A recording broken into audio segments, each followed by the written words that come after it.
This is Agriculture Today, and I'm Shelby Varner with the K-State Radio Network. Starting today's show is K-State and Washburn law professor Roger McEowen with why people need to make sure their tax returns are getting filed. He also shares a case as an example of when there is no holdover tenancy. K-State veterinarian Gregg Hanzlicek continues the show, reminding cattle producers to keep in mind that their livestock might need to be treated for lice. The Beef Cattle Institute's Ask the Experts rounds out today's show with a conversation between Brad White, Phillip Lancaster, and Bob Weaber about whether to keep and feed, sell, or rebreed open cows. That and more is coming up ahead on Agriculture Today.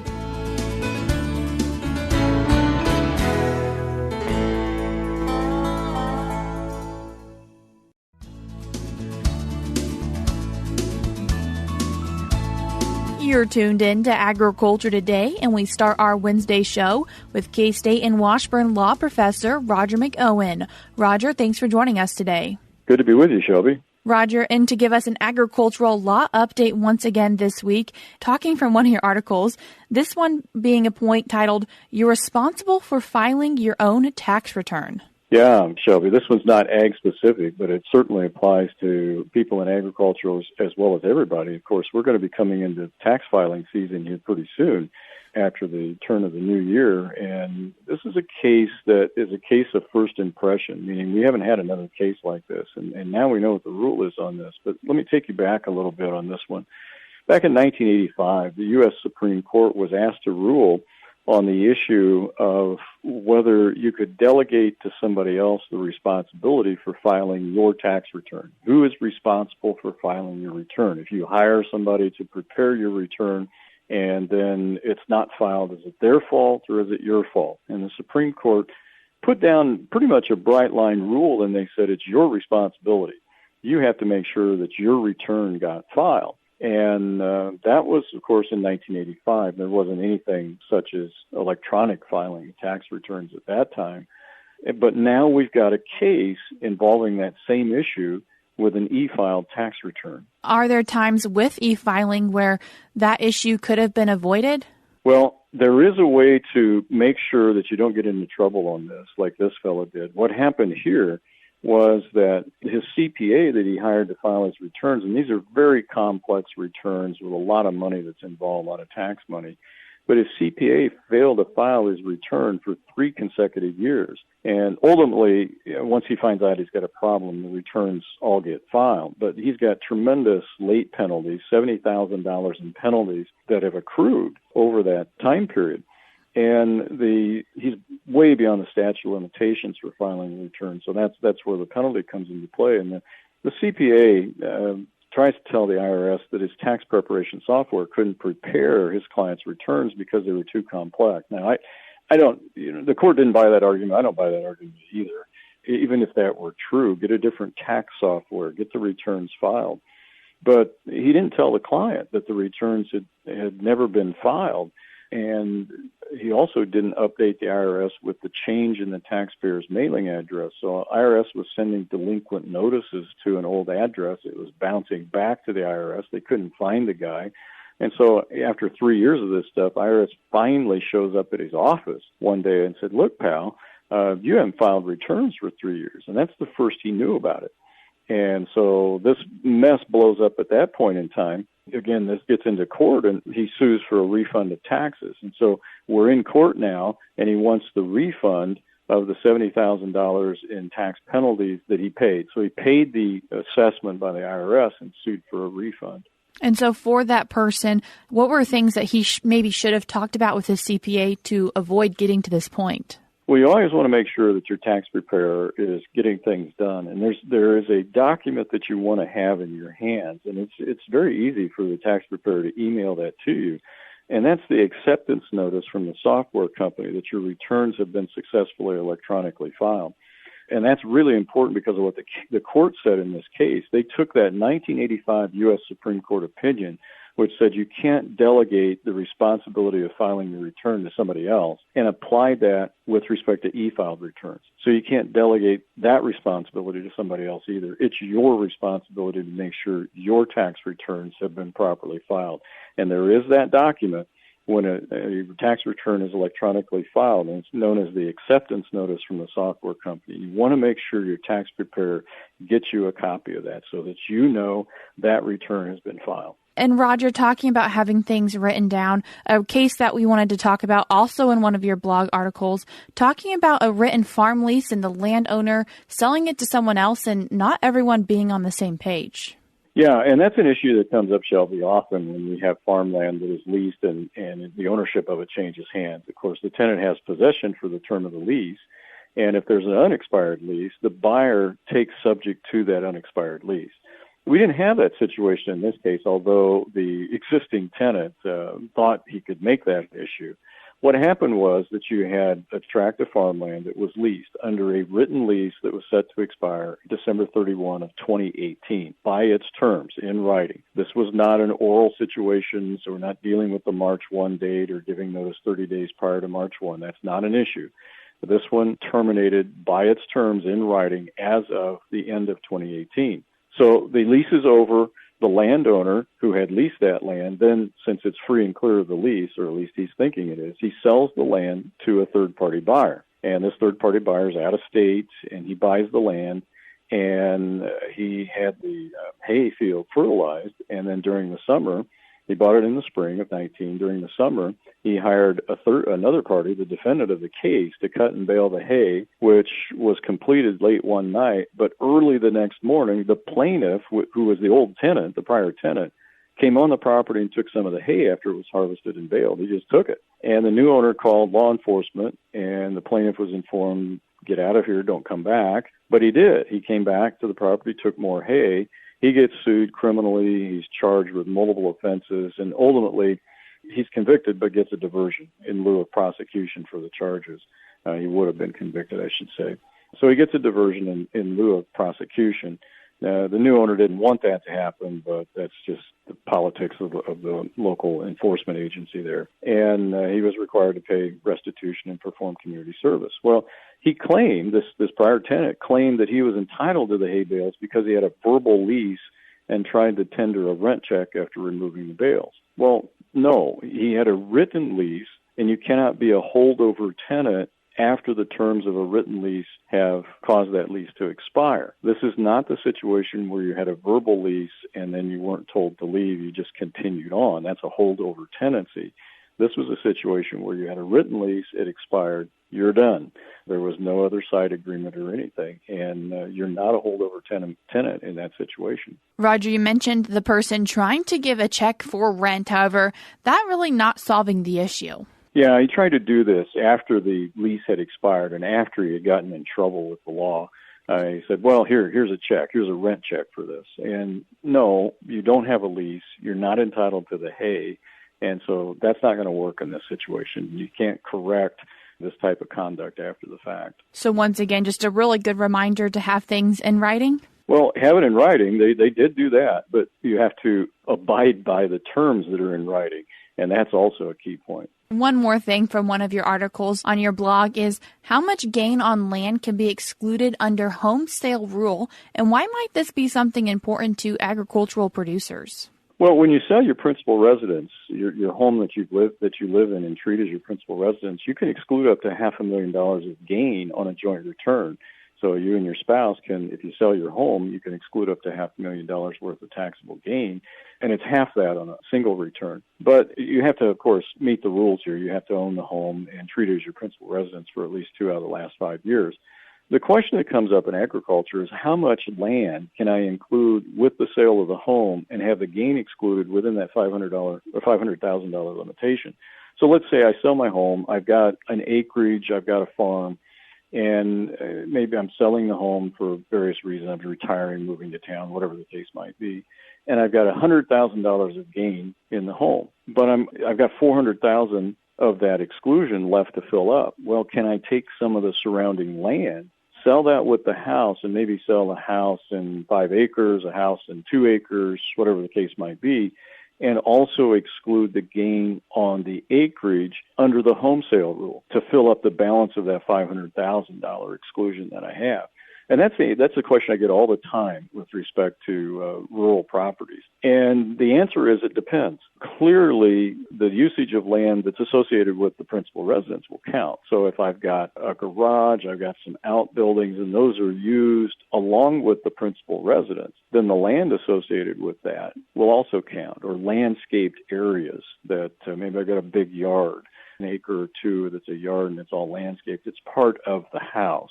Really, it's functionally part of the house. Well, we can do that.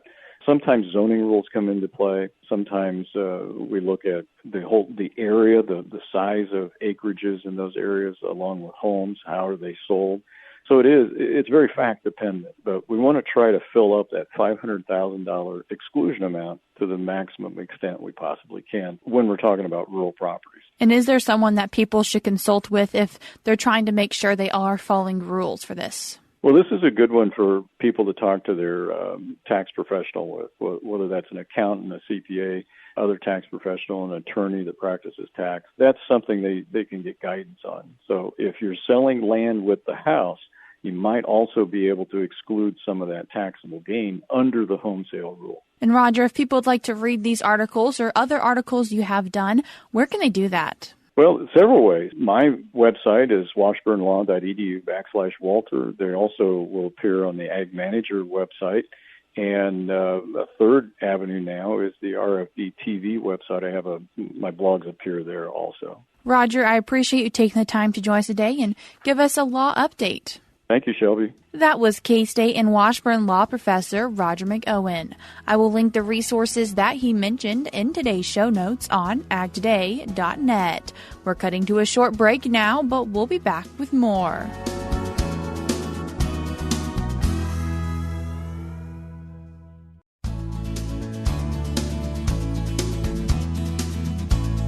You're tuned in to Agriculture Today, and we continue our Wednesday show discussing lice in cattle herds. And then to talk about it, we're joined by K-State veterinarian in the diagnostic lab in the College of Veterinary Medicine, Gregg Hanzlicek. Gregg, thanks for joining us today. My pleasure. Gregg, why are we talking about lice being in cattle, and why is it maybe a concern this time of year? Yeah, it's a great question. So lice is in every herd. We can't eliminate it, but it is a wintertime issue. It's a November to March is when we see what we call lice outbreaks, where animals start scratching, start tearing up equipment, start losing their hair, and those kind of things. So that's why we're talking about it in November, because it starts in November and it's pretty well over by March. And are there different types of lice that could be creating issues? There are. There's actually 5 species, and they're under 2 categories. One is, some of them are sucking lice. Those are lice that actually take blood meals. So they bury their beak, so to speak, in the animal's hide, and then they suck blood. And then there's a group of them what are called biting lice, and they live off of old skin cells, hair, and those kind of things. So they scurry around and scratching around, and that's what causes the irritation, so that the animals want to itch. And is this something that all cattle herds are probably dealing with, or just select few? Every herd has lice, but the number that actually see lice outbreaks where you have a bunch of animals that are irritated from is pretty rare, but a lot of that is because we kind of understand how to control these organisms, and so that's kind of what we talk about today. And before we talk about some different management strategies, is seeing the livestock rub on different structures and items an indicator that they might have lice? Yeah, this time of year, if they're spending a lot of time scratching, itching, and losing hair, it's a really good indication that you've got a lice control. If it's occurring at other times of the year, it's probably not lice. There's probably other issues. But this time of year, that's what they'll do is they're so irritated they won't eat. So the cows aren't producing milk like they should if they still have calves on them. Calves, if they're affected and they're still on the cow, they won't nurse just because they're constantly trying to scratch the lice away. So classical signs are those kind of things. So not only creating discomfort, but also possibly financially creating issues for an operation? There's actually research out there that shows that the production from the milk side goes down, and then obviously from an average daily gain in the calf go down in herds that suffer lice outbreaks. So, yeah, it has an impact whether we can measure it or not. it can be very substantial. What are some of those different management or treatments for lice? About the only thing we can do is just use chemicals to put on the cows and the calves to control it at this time of year. And there's several ways to do it. You can use back rubbers. We can use injectables. We can use pour-ons. Most people are going to use pour-ons and to control both kinds of lice. For the injectables, if that's the way the operator is choosing to use it, does that control both types of lice? It doesn't, and that's a really good thing to think about, is if you're using injectables for internal parasites, they do have an effect on lice, but only those lice that are sucking blood. And so we're missing a whole bunch of those, that group that's biting lice. And we've seen outbreaks where a herd used an injectable, and then a couple weeks down the road, the whole herd was just having a lice outbreak. And when we looked, the lice were not the sucking lice, but the chewing lice, which the injectables have no effect on. And is it common that cattle herds have both types of lice or one or the other? It's hit and miss. A lot of herds will have both. Some will just have one. Really, the only way to know if a herd notices that their cows are losing hair and scratching is have a veterinarian come out. They know where to look. There's certain areas on a cow where the lice is more prominent. They a lot of times will shave that area, and then we have to look very, very closely because these organisms are extremely small. And then grab a couple of those, and then usually with a magnifying glass or something, we can identify whether it's a biting or whether it's a chewing. One of the other classical signs is the sucking lice will be stationary because their head is buried in the hide. The chewing ones, once the light hits them, a lot of times you'll see them scurry across the hide. So that gives you a pretty good idea of which one that you're dealing with. And when you're treating for the lice, if you do it once, is it taken care of, or do you possibly need to do it multiple times? That's another great question. So a lot of products are labeled to do it, to repeat it in 2 to 4 weeks. And the reason that is it has no effect on the eggs, which we call nits. So these lice lay their eggs and attach it to the hair follicles. And most of our products just kill the adults. And so within a couple weeks, those nits will hatch, and now we've got another population. And so that's why for a lot of products, it's recommended that we re-administer the product. Some products are labeled for just one administration, so I would just look on the label, and if it says 2, go 2. If it says 1, then just use 1. And for operations that have multiple different species, or even for ourselves, because we can get lice, are we concerned about cattle lice moving to different things? It's pretty species specific. So bovine is going to stick with bovine. We don't really have to worry about the horses, and they've got their own lice issues. So it's species specific. If those lice per se hop off the animal, how long are they likely to live, if at all? They're not very long. They spend their entire life cycle on the animal. To say if they do fall off the animal, they won't live, that's not true. They'll live, but it's for a very short period of time. So when the lice are spread from animal to animal, it's through contact, brushing against each other and moving lice from one animal to another. If the herds do have a severe outbreak, can it create other health concerns for those cattle? So I've seen a few cases where we had so many sucking lice that we had anemia, and so these animals were experiencing less red blood cells than they needed. But typically, it's just they're irritated. They're just absolutely almost going insane because it's just so darn bad.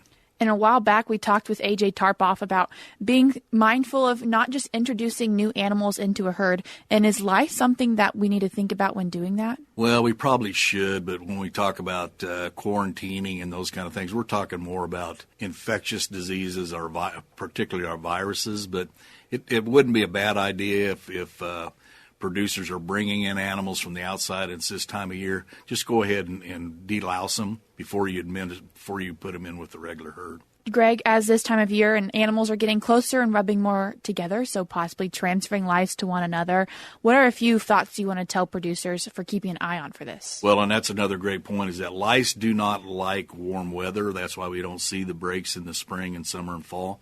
But they do like cooler temperatures. And then, like you said, when we get animals closer together to calve and those kind of things, that's what they're doing. They're spreading the lice to each other. So number one is I would recommend that every animal becomes deloused this time of year.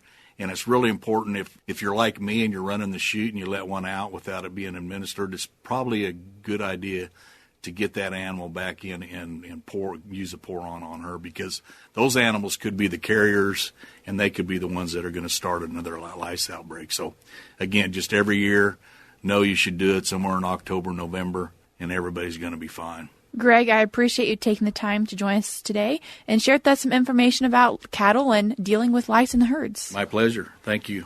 That was K-State veterinarian in the diagnostic lab in the College of Veterinary Medicine at Kansas State University, Gregg Hanzlicek.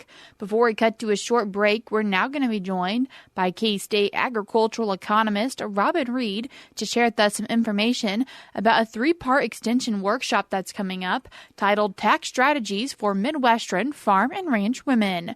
Robin, to get us kicked off, what is the focus of this series? This series is really focusing on tax strategies and specifically for Midwestern farm and ranch women. Now, we say women as this is a USDA-funded program for underserved demographics, but just know this program and what we'll be covering in it would be applicable to all kinds of farms and all kinds of farmers. So the program dates for this are November 28th, December 5th, and December 12th, running from 6:30 to 8 o'clock Central Time for 3 weeks in a row. And the first night, we're really going to focus on just an introduction to taxation on farm and ranches. You know, basically what are income taxes? What is a Schedule F? What's cash versus accrual accounting? The second class, we're really going to get into those Schedule F basics. So Schedule F being what a farmer would report their farm and ranch taxes on. That's the IRS form that they use. So we're going to really cover that in detail, but also talk about how do you choose an accountant. On the third class is on advanced topics in farm and ranch tax planning, 1099s, tax strategies, shifting income, accelerated depreciation, income averaging, and the loan forgiveness that was done through USDA this year. So really all 3 classes are going to build on each other, really give a good overview of farm and ranch taxation.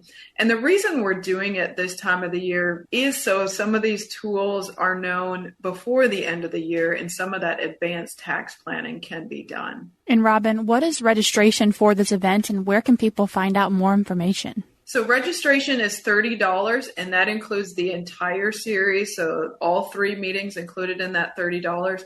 The easiest way to find it is go to our website, AgManager.info, and on our events page, you will see it listed. Again, the title is Tax Strategies for Midwestern Farm and Ranch Women. That was K-State agricultural economist Robin Reed. The tax strategies for Midwestern farm and ranch women are taking place November 28th, December 5th, and December 12th, all taking place on Zoom. The fee for this series is $30. You can find out more information about it by going to AgManager.info. We're cutting to a short break now, but we'll be back with more ahead.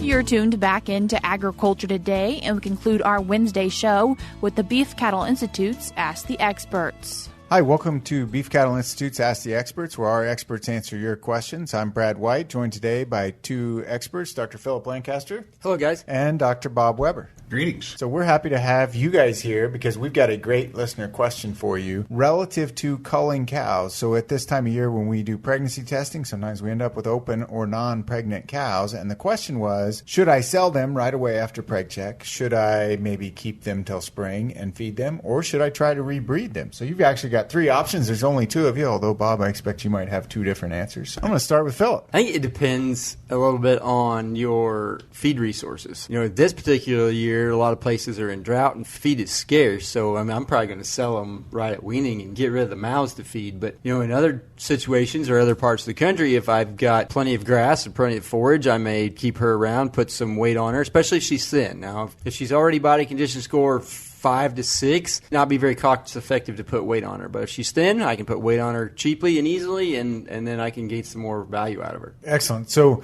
basically, resources available, decide if I can get to the next step or not. But your primary plan going into it was you're going to sell it right away.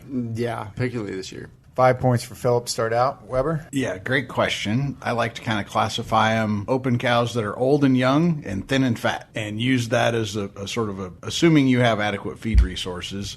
The young fleshy cows, rebreed, sell as fall breds. And if you're a spring caver, because there's in this part of Kansas anyway, and further east, there is a fall cow market. And a bred cow is always worth more than an open cow. Old thin cows, feed those as well. And then old fleshy cows probably sell right away. So I like that, a little more nuance to what my decision is based on the type of cow that I've got. Yeah, and kind of what opportunity you might see on the horizon for her to maximize her value. But it's predicated a bit on available feed resources. And if you're tight on feed, I'd vote with Phillip. Liquidate as many as you can just to tighten up the feed demand inventory. So excellent. So 6 points for Weber at the start. So now let me follow up on this scenario and say, I decide to keep her and I'm going to feed her, and I'm going to feed her separate from the herd, but I want her to gain weight relatively rapidly, but not be inefficient with my feed sources. Can I feed her hay? Do I need to supplement? And because I know you're going to ask the question, let's say my open cow is a body score 5, so she's in mid condition,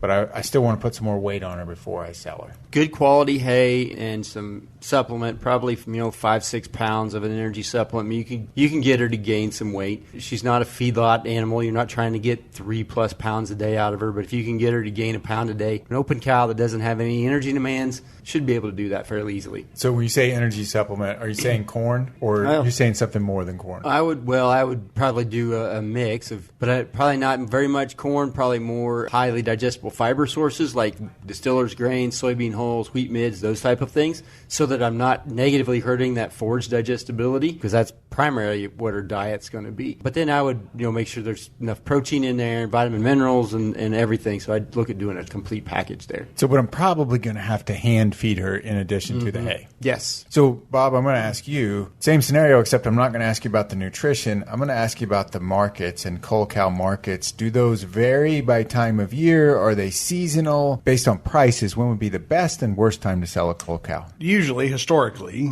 this fall period is kind of the most of the cull cows enter the market, so this is the high supply side, and so historically we typically see depressed cull cow prices. This year, because of the value of beef in general and the tight supply we have, they're worth quite a bit. Usually the target market sometime February or March, so deferring these cull cows until the spring as a market endpoint typically gets those higher cull cow, slaughter cow prices. And certainly, the old strategy was you move cows out of kind of the low yielding thin cow dressed beef market into the higher yielding, higher weight. So you made them way more and they're worth more per pound by putting them on feed and deferring to a February or March marketing endpoint. So. Yeah, absolutely. So a lot of good points there as you think about making the decision. Not a simple decision, a lot of complexity to it. You guys gave some good information. So Weber ended up with 9 points. Phillip ended up with 8. Thanks for joining us. If you have other questions, send us an email at bci@ksu.edu. Once again, that was BCI's Ask the Experts. That's all we have for you this week on Agriculture Today because of Thanksgiving, but we'll be back with you on Monday.